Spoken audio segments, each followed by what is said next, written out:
കാവലാകുക എന്നത് വലിയ കാര്യമാണ്.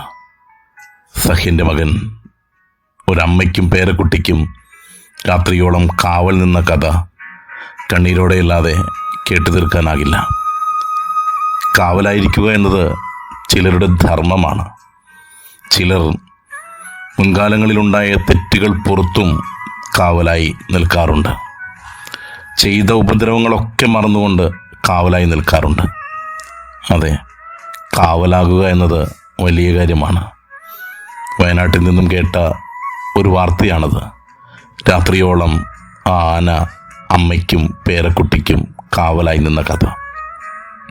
ഒടുവിൽ അമ്മ കൂട്ടിച്ചേർക്കുന്നുണ്ട്, ഇതൊക്കെ കണ്ടിട്ട് ആനയുടെ മിഴികളിൽ നിന്ന് മിഴിനീരൊഴുകി ഇറങ്ങുന്നത് കണ്ടു എന്ന്.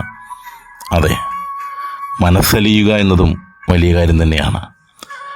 എന്തുമായിക്കൊള്ളട്ടെ, നമ്മോട് തന്നെ ചോദിക്കാവുന്ന ഒരു ചോദ്യം ഈ അനുഭവം പങ്കുവയ്ക്കുന്നുണ്ട്. നാം ആരുടെയൊക്കെ കാവലാണ്? നല്ലൊരു കാവൽക്കാരനാണോ ഞാൻ? ഇടയ്ക്കെങ്കിലും നമ്മോട് തന്നെ ചോദിക്കാം, ഞാൻ ആരുടെ കാവൽക്കാരനാണ്, കാവലാണ്? നല്ലൊരു ദിനം കാത്തിരിക്കുന്നു, ആസ്വദിക്കാം.